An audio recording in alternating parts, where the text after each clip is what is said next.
Okay, welcome back today to another interview. This time we have Paul Andreola here from Small Cap Discoveries, as well as some other ventures. So it's nice to have you on here again, Paul. And can you just talk a little bit about yourself and just introduce yourself to the audience? I'm sure most of the people know you already, but yeah.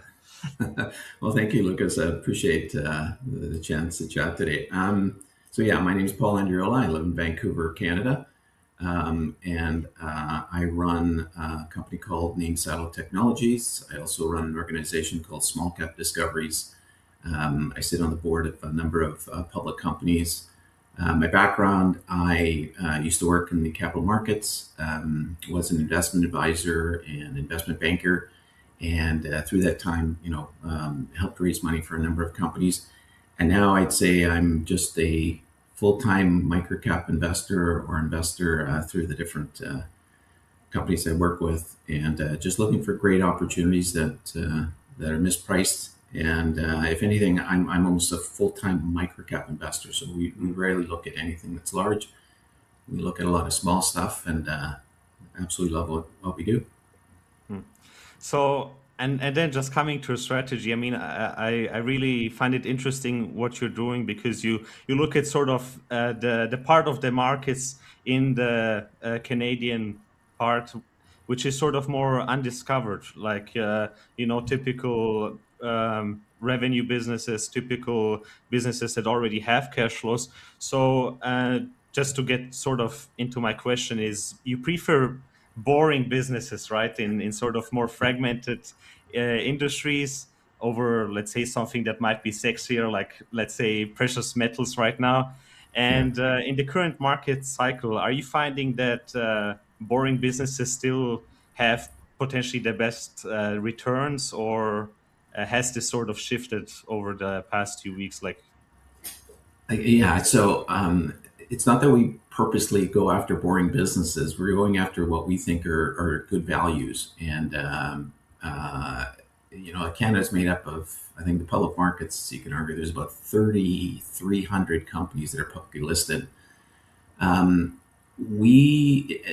my experience has taught me that, to go to where there's mispricing, you have to go where nobody's really looking. mhm, And if something's sexy or exciting, chances are people are, attracted to that and obviously aware of what's going on. But the values seem to be in those ignored companies. So, we call them boring, but it's surprising how often these boring businesses that are undervalued, with a little bit of time and momentum, become exciting. There's a lot of examples of these boring businesses that we're talking about now, or everybody's talking about now. They're actually significantly more exciting. And I can talk about, whether it's Kraken Robotics or it's Zedcore or a number of these sort of well-known Canadian microcaps now. mhm, When we first started looking at them, nobody was interested in these things because they felt they're either boring or they just weren't mhm, in sort of exciting industries. But now they are. So it's more a function of price and value. We always think that's always in favor, but sometimes it takes time. mhm. And I think good quality companies that are mispriced will always be where we're going to look. Mm. I mean, this sort of also ties in with your uh, philosophy essentially about investing, which is sort of the discovery process. I mean, you sort of talked about Kraken Robotics. Like, can you just give the viewers a perspective of what that discovery process entails with such companies that go from pretty obscure to now a pretty big small cap company, Mhm. actually 2 billion, I think, market cap. Yeah, well, we knew Kraken when it was, I think, sub $25 million, and that wasn't too long ago. Um, my time in the investment banking industry in the capital markets, I came to really understand there's a bifurcated market, especially in Canada. So almost anything under $100 million is too small for the industry to really do anything with. And when I say industry, the capital markets industry. So, analysts and fund managers and, brokers and things like that. So you tend to get a lot of mispricing under 100 million because there's not a lot of, call it, widespread discovery that's going on. Mhm. So if you find a $20 million market cap company, especially if it's doing well, meaning it's, generating cash, it's growing, in a weird way, that's not attractive to the capital markets industry because there's not a high degree chance that they're going to Mhm. raise money and generate fees from that. So these great little businesses tend to be obscure longer because they don't need that capital and they don't need the Mhm. industry. So guys like me look to find those companies early, and what happens is this discovery process that Mhm. you mentioned, these obscure companies that are kind of toiling in obscurity start to get recognized by sophisticated investors, and then slowly more sophisticated investors tend to find out about it. You tend to get sort of a less sophisticated retail audience once the stock has really started to move. And Mhm. then at some point, it gets big enough where the institutions can actually do something, and you get another round of institutional discovery. So you see this weird phenomenon where a company might trade at 8 or 9 or 10 times earnings, or whatever the valuation metric is. But as it gets bigger, not only does it go up in price and market cap, but all of a sudden the valuation metrics start to go up again. So Mhm. it goes from 8 to 9 to 10 to 12 to 15 to 20. As liquidity increases, now institutions can actually start to Mhm. participate. So it's that discovery process that we spend a lot of time understanding, because you can really understand what kind of lift you can get in your investment if you're positioning well before that institutional capital. So that's Kraken Robotics is a perfect example. Like at 25 million market cap, it was far too small for the institutions to really do anything with it. Now that it's $2 billion, I mean it's an institutional darling, right? Every institutional microcap fund in Canada is an owner or at least knows it. So that's and when it comes to sort of the investment return, if you really want to hit some of these, we call them 10 baggers or 20 baggers. Mhm. If you want to really get these strong returning investments, you have to have a combination of two things. One is a company that is obviously growing and doing the right things fundamentally, but Mhm. you also have to have that discovery sort of process early. It's got to be undiscovered. You have to find these things that are trading without that discovery premium. So Mhm. these 25, $30 million market cap companies, it's unbelievable how often you find them trading at 8, 9, 10 times earnings, growing at 25, Mhm. 50% a year. And then 2 years later, when it's 100, 150 million market cap, it's trading at 20 times earnings and still growing at 25%, Mhm. right? So Mhm. that's the process we really try to focus on is finding those niche companies early enough and to have that discovery process happen. Mhm.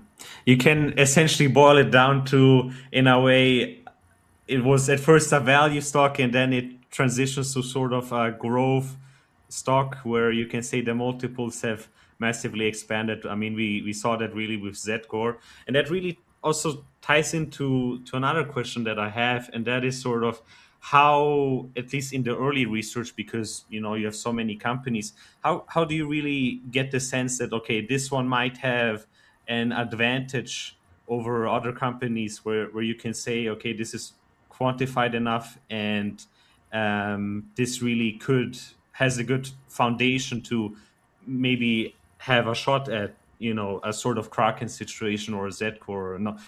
I mean they are a bit rare, but I'm Yeah, just saying. yeah, yeah. That's it's so hard to predict that. Mm, Like I don't ever recall being able to sit back and say, hey, this is going to go up 10 or 20 times in yeah. value.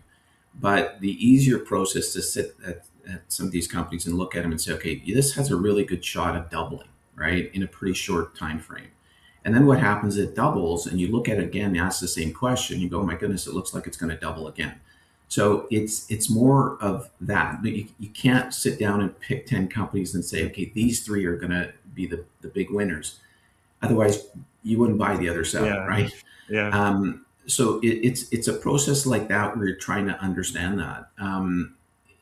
It's I just think back of all my I've had several 100, 200 baggers, and there's no way I would have sat there and said there's this thing's going to go like that. You Mhm. just don't know. So you sort of have to spread, almost diversify a little bit, and then when you see them starting to get what I call escape velocity, when you actually start to see that discovery process is starting and the fundamentals are still strong, that's when you really have to double down and get more aggressive in owning it. So this idea of buying higher is a really big deal when we start to find some of these companies like Zedcor, Kraken, Vital Hub, and I mean I can go Kits Eye Care, and there's a whole bunch that we can talk about that have done it. Mm.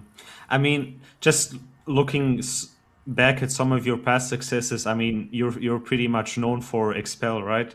And has there been sort of a situation or a moment where you could say, okay, uh, this is it. I found what I'm looking for, essentially, or the sort of breakout a moment where you realize, okay, my thesis is being proven out. So it's rare that it just all of a sudden 100% shows up and says, okay, here it is. Yeah. You're good to go. It's incremental, right? You see another piece, or maybe another quarter, or maybe you're starting to see some other piece of fundamental evidence that's showing that it's starting to go. And so it's incremental. Like you have to almost you have to be aware that it's starting, but there's never 100% guarantee it's going to continue. So it's incremental, and that's the beauty of the stock market is you don't. It's not binary. You don't have to have all your money in at Mm, once. You can add as you're seeing things mm, develop, but it's incremental. mm. I mean, you also have a sort of different way at looking into how to size a position. So most of the time, if your thesis gets proven up, you sort of prefer to average up, as far as I know. And Yeah. this is different for the usual approach where people might be, oh, I only buy when it's cheap, or okay, I already put in a certain amount of money and it's gone up. I rather look for something else instead of letting a winner maybe grow a little bit more. I love averaging up. Absolutely love averaging up. And that was a real shift in my investing sort of process when I got comfortable with averaging up. I think everybody's kind of trained to think about averaging down. That is, I'm telling you through experience, and most investors will tell you the same thing. Averaging down is not as successful as averaging up. So yes, I'm looking for reasons to add to my position. I'm not afraid to do it when the stock's higher. Now that doesn't mean I don't buy when the stock goes down either. Mm, I need way more conviction in a name to buy it when it's coming down than when it's going up. Um, but yeah, the preference is there. And listen, anybody who is interested, there's a book called How to Make Money in Stocks. mm, It's generated the term can slim, and that book changed my life. Like you have to understand why it's important to buy a stock when it's going higher, and why averaging up and even buying at a 52 high, why that's important. mm. It changed my profile, or sorry, my success, and I love it. Yeah, Yeah, it's also a great read. I mean, I've gone it's through the whole book. It's easy to digest, and it really lays it out just right in front of you. and I would argue because everybody tends to think value, right? And I get that, right? But to be successful in the microcap space and the small cap space, you have to understand growth and why growth is really where you're going to make your money. And to find a good growing company, you better get ready to buy when it's going up, because if it's the right company, you're going to have multiple opportunities to buy it as it goes up. You mentioned Expel. Well, Expel Mm, was it 200x on me, right? So when you think about that, when you think going back and watching it happen, when it's 20 cents and when it's 30 cents, when it's 40 cents and hitting 52, guys, think about what that means if you're adding it at the 52 high level all the way up, mm. right? It's tremendous what it'll do to your portfolio when you find a hyper growing, fundamentally sound company that's hitting 52 week highs. Yeah. I mean, we also know it in just the stock markets when the first 52-week high gets hit. It's usually not the first, but rather a string of more 52-week highs to come. Um, Especially if it's driven by fundamentals, right? mm, You really have to match the fundamentals with that. If you've got a company that's growing and it's just hitting its first early 52-week highs, it's amazing what that mm. signals to an investor. Mm. And then let's say you get to the stage where you might have a winner, and it's become a huge part of your portfolio. Like, how do you start to manage that? Do you say, oh, I'm trimming to maybe for diversification reasons, or I'm trimming because there might be another opportunity? Like, how do you manage that sort of position sizing when in your portfolio, so to speak? So I'm not afraid to concentrate Mm, significantly, but I have to know those companies very, very well. It's almost like owning my own private business. I better know that business real well, right? mm, But when it comes to trimming, it's an opportunity cost question more than anything else. So if I've got mm, something that's running really hard, I don't sell it just because it's going higher. I will sell it because I have a better opportunity somewhere else. So if something's gone 10, 20, 30x, but I still think it's going to go higher, but I find something else that has, I think, a better risk reward profile, I will mm, start trimming the first one to buy that other one. But it mm. to be better than the one that I own, it has to be significantly better. Yeah. It can't just be a little bit better. It's got to be Mm, significantly better because I've built a lot of confidence and conviction in that name, and I understand mm, it well. And it's hard to get that same conviction and sort of experience with a new name. So mm, it's it works for me. I got to be careful because I think my psychological sort of makeup fits my mm, strategy and vice versa. And I doubt there'd be other investors that could be comfortable owning something that might be 60-70% of their portfolio. mm. You have to build a strategy around what you can handle. Hmm. Hmm.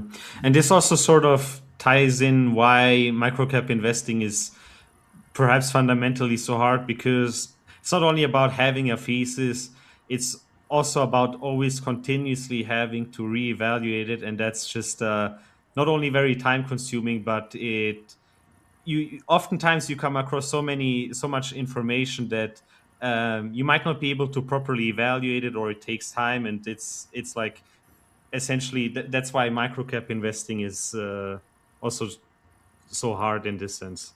Yeah, I think microcap investing is hard for a bunch of reasons, including what you said there. Microcaps are much more volatile, right? Yeah. And sometimes there's a lack of information, Mm, and sometimes they don't have the same sort of resources to withstand something that might be going on, whether it's tariffs or some other mhm. economic issue. So it requires investors in the microcap space to have, spend more time understanding what Yeah. they own. I do this for a living. Like I live Yeah. and breathe Canadian microcaps, so Mm, I probably have a significant edge over a lot of others. Um, but I spend a lot of time trying to understand my investments and allocate appropriately, right? mm, mm.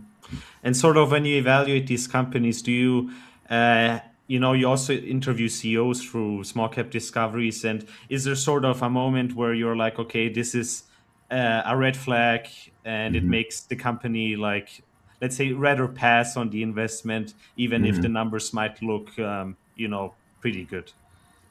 Yeah, so that happens quite often, actually. Mm, Uh, because I'm working with more capital and I have a responsibility to our members and others that sort of look to me for some advice.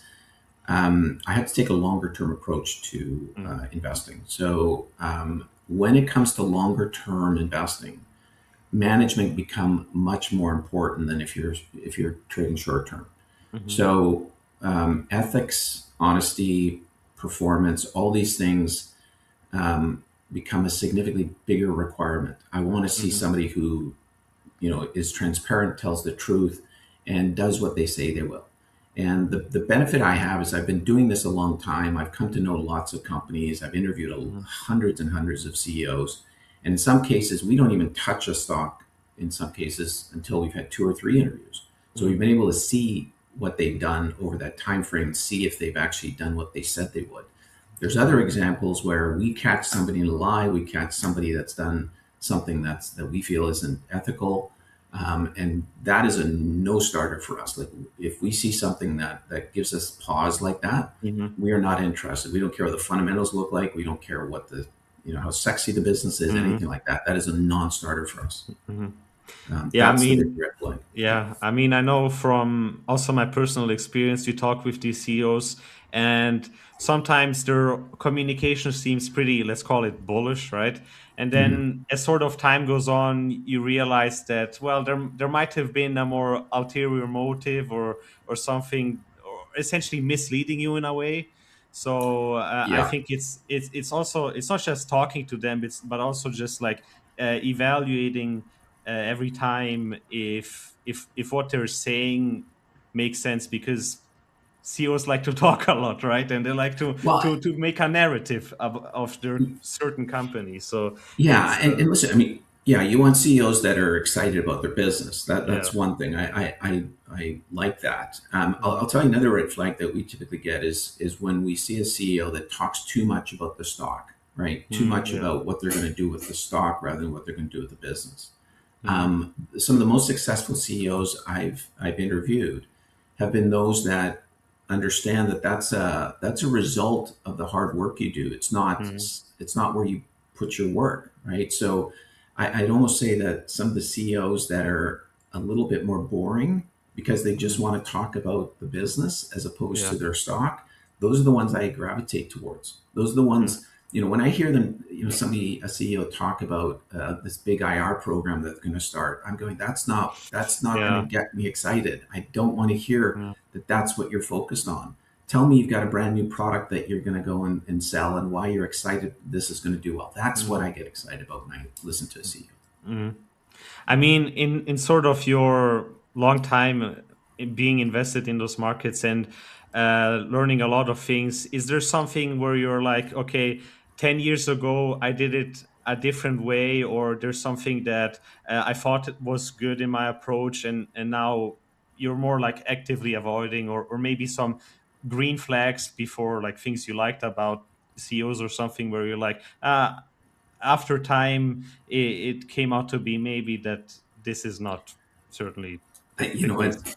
A little bit of what I just said, right? I used to think that some of the things that I thought were important back, 10, 20 years ago, Mm, I realize now are not. mm, Like in the short term, anything can happen. But in the long term, management are so crucial to the business. And like I said, yeah. whether it's ethics, whether it's how they communicate. When I say how they communicate, I don't want somebody that's slick. I want somebody that focuses on what I think is important in the business. Yeah. Yeah. Really important. So I've done so many of these interviews that I start to see what the potential red flags and green flags are. Hmm. So absolutely, very very different than I was. I'd say 20 years ago. I think I started learning probably Yeah. earlier than 10 years ago. Mm, But I can't stress ethics and respect for all the resources that a CEO mhm. has at their disposal. And that includes shareholders, includes staff, customers, the capital they have in the company. I want to understand how they sort of deal with all those different resources. Mhm. And I mean, you also know it yourself, being invested in these markets for so long. You sometimes you have opportunities where you might miss them. Maybe also Mhm. because it was you're constrained by time or something. So, looking back the past few months, weeks, or whatever the time horizon might be, what is sort of a stock where it's like a painful miss? You're like, it was so obvious, but I missed out on it. Ah, I've missed so Yeah. many. That's, Yeah.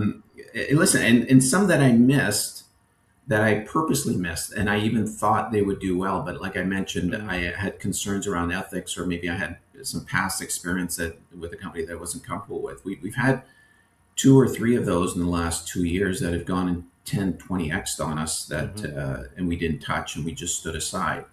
mhm, So one that I think we really, really missed, though, that was very obvious when we found it was a company called Fran Technologies. mhm, Now we participated, and a lot of our members are still shareholders. That thing's gone from $2. I think it's around $18 or $19 here. yeah, Great management. I sort of just described him, very ethical, very transparent, doesn't really care about the share price. He cares about mhm, the business, cares about his staff, his employees. That's one that we should have been much, much more on top of. Hmm. So that's one I regret. But I'm resolved to the fact that we are going to miss more than we're actually going to get. Right? Yeah. There's a the key in this. I use the fishing analogy. At the end of Hmm. the day, you just want to catch a big fish. It's not that you want to Hmm. catch all of them. You just have to catch a Hmm. big fish, and Hmm. we've certainly done that over the last quite a while. Hmm. We've caught enough big fish, so Hmm. I'm going to miss lots. I will continue to Yeah. miss lots of them. Yeah. Yeah. And how do you sort of play with it psychologically? Let's say you have a sort of longer time horizon where you sort of missed out on opportunities, and you're like, essentially it ties in a little bit to your mood, right? You become a little bit emotional. Like, has this happened to you, or how do you deal with that? I mean, I've had these experiences a few times, and it's not the easiest way to deal with it Yeah. psychologically. But even if you know your strategy works, it's just Sure. not might not work in that Yeah. particular month, or Yeah. that string of I time. I've been doing this for so long. Yeah. I'm an old guy now, right? I've gone through so many experiences. It's very often that you sit there and you go, my gosh, my stocks are doing nothing, but look Yeah. at all these other ones that are going crazy. I've Yeah. done it so long that I know it's just a matter of time, right? Mm, Everything gets, we call it every dog has its day, right? mm, Everybody gets their chance in the spotlight. And it was actually happening very recently. I was sitting there watching all these gold stocks go mm, crazy, AI stocks go crazy, and most of our stuff felt like it was flat. And mm. then just over the last 3 4 weeks, we've had three of my largest positions are now hitting all time highs, Yeah. and it seems like everybody's now worried about the volatility in metals and AI and software Mm, and all this sort of stuff. And here we are looking great, even mm. though we look like bozos, 2 months ago. Yeah. Yeah. It'll continue to happen. Yeah. Again, my experience is that's the way this stuff works. You just wait Yeah. until you get your turn. Yeah, and you sort of talked about AI, and I think it's this topic is particularly interesting because I mean it's just now the early days, right? I mean things are Mhm. just changing. It's basically like pre.com in a pre.com bubble in a sense, and with the rise of automation, like, are you seeing some companies sort of successfully implementing that? Like, is that technology even playing a role in the microcap scene, really, Um, or is it so like it, mostly I hype in a sense? well, I think it's early. I think it's Hmm. early. I think whether it lives up to its hype, it's too early to tell. Hmm. I'm optimistic. I think AI will have a big impact on a lot of industries. Um, but the way we typically invest is we try not to predict how or when that's going to happen. We try to really see Hmm. if it's showing up in the numbers, right? So if the Yeah. numbers are telling us something's starting to happen, then that's what motivates us. But whether it's AI or some other thing, we want to see the numbers telling us Hmm. this.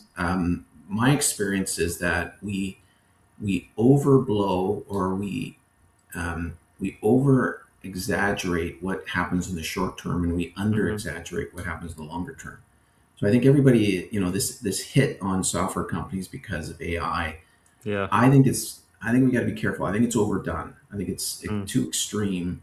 But longer term, I think you have to really start to appreciate what AI is going to do. So this Mm. is no different than the internet or you know all sorts of categories that we dealt with in the past where everybody thought it was going to happen overnight and then it took a lot longer and Mm. you go through the whole capital cycle. So I'm not like the nice thing for us is so many of these SaaS companies that are being hit now, we didn't own any of them. Like I can't really think of any that we owned Yeah. because the valuations didn't make sense to us. Mm. We'll look at them again if the valuations start to make sense and Mm. they're continuing to grow. But I mean, in the small cap space, they're like, just on top of my head, two names that I can think of that have really a software focus, which would be NTG Clarity, mm-hmm, and then you also have Thinkific in a sense, mm-hmm, but they yeah. have, except NTG, they haven't been really hit to whatever these big giants been. Yeah, so Yeah, I think the NTG has been hit for other reasons. yeah, as well. I don't Yeah. think it's really AI related. I think Thinkific, same thing. Now, Thinkific is a company that I think it got up to $19 20. We did not participate in it because the fundamentals didn't make sense. but now it's at $2, and we're actually starting to like it a lot down here. Mhm. And yes, there'll be an AI impact, but flip side is they may be able to take advantage of AI to further their Mhm. business, which they're actually trying to do. So it's a double-edged sword when you consider AI. Mhm. But that, yeah, that's the case. Mhm. Just like everything else, people get excited about a category, and then when they don't get excited, Yeah. that's when the valuations start to show up.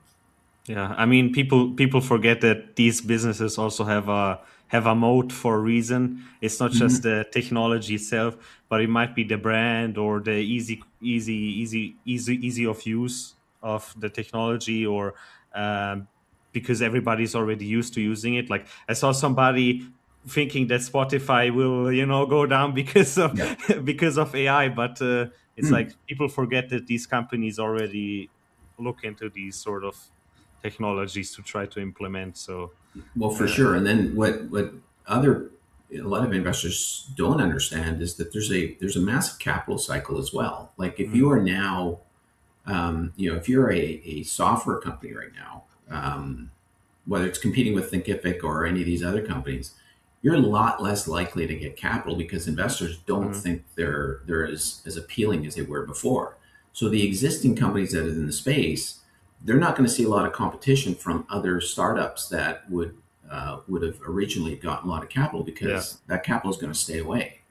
mm, Um, so you got to think longer term too, in that there's a capital cycle process that starts to develop, and mm, whether it's Thinkific or Dojibo or a bunch of those companies that play in that space, you're not likely going to get a competitor stand up and have a lot of money to compete with you yeah. against. Mm. And talking talking about cyclicality, Mm, what is sort of your view on the current state of the markets overall? I mean, it's just sort of the hmm small cap space. I know that resource, as you already talked about, precious metals has been doing pretty well the last few weeks. And how does that sort of all tie in with the market? And how do you mm. see the current state of the small cap market overall? I think we're first off, I think I use the baseball analogy. I think we're sort of in the seventh inning. We're Mm, certainly not at the beginning of a bull market, but I don't think we're at the end of the bull market either.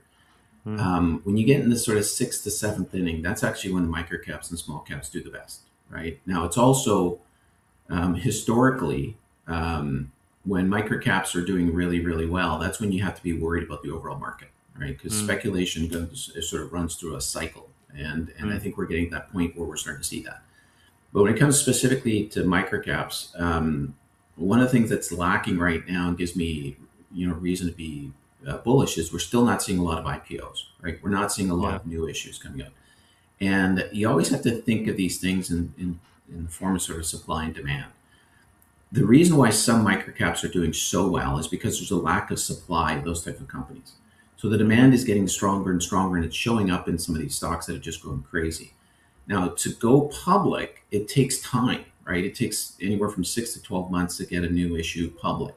So when we Mm, started to see the real run up in some of these names, it was probably about 6 months ago.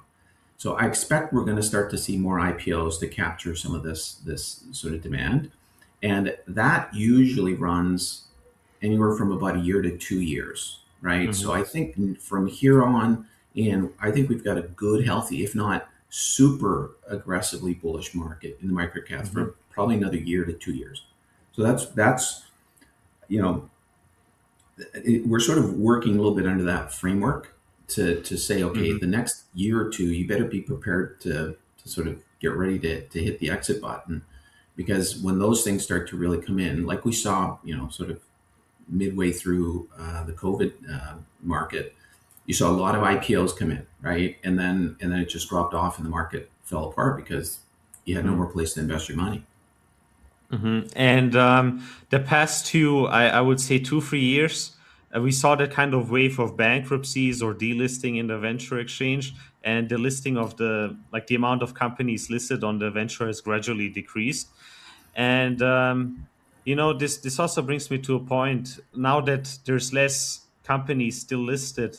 and the resource sector has done so well, has there been a sort of substitution effect, like taking away from the operating businesses some capital that is now being deployed in the resource market, or do you feel like this sort of substitution has not happened yet?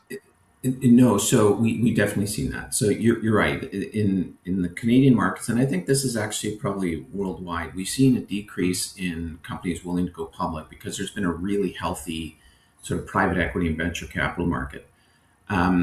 In Canada, we see a lot of mining related companies either listed or go public. The capital that goes into there wouldn't necessarily go into fundamental type of companies that we Mm-hmm. participate in.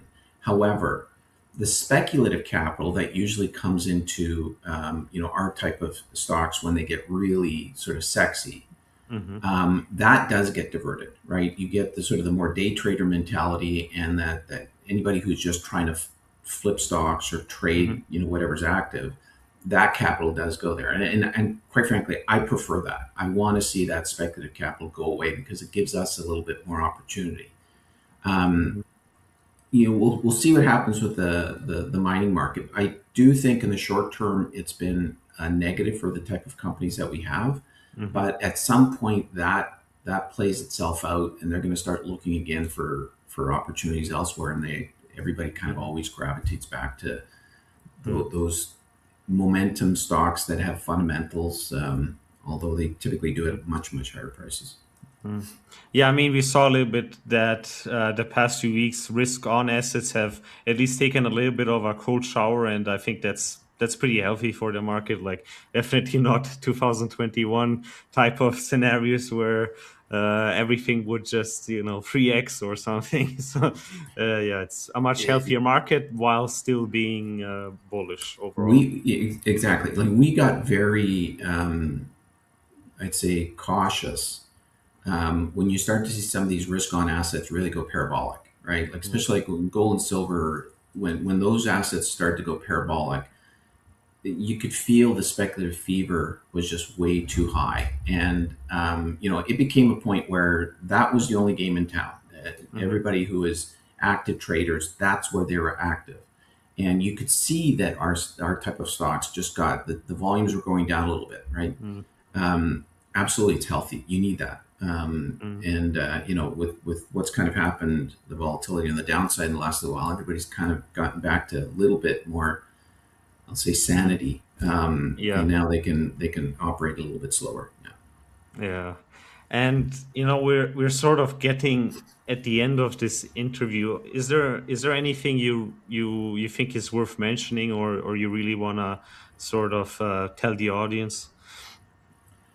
Um, Look, if you spend time in the microcap space, understand the advantages you have, right? And smaller investors do have a pretty significant advantage, but unfortunately, they don't take it. They don't use it Mm, very often, right? yeah. Institutional capital and sophisticated investors, they struggle with an issue in having too much money, right? Mm, So operate ahead of them, and understand what they want to see, and then try to stay two steps ahead of them. That's been why we've been so successful, is we understand that dynamic. Go and find companies that are good quality companies that are growing and they're profitable, that don't have significant dilution risk. And if you study those well enough, even if they're boring, right? mm, As a matter of fact, the more boring in some cases, the better. As long as they're growing and making money, you can be early enough and make a lot of money doing that. But really understand what they're looking for. They're not looking for speculative assets. They're not looking for companies that are losing a lot of money. They typically don't want companies that have had big runs, mm, although they need liquidity. mm, If you focus on that sort of stuff, you'd be amazed at how well you do. And don't be afraid of 52-week highs. Don't be afraid to average up. These are things that all the best investors, especially growth investors, have embraced and take advantage of. mm. Thank you, Paul, for the piece of advice, really, and your knowledge, and for your time as well. So, really, thank you for this opportunity to talk with you, and it was great, really. Awesome. Well, I appreciate it, Lucas. It's fun to always talk with you, and anytime you want me back, just let me know.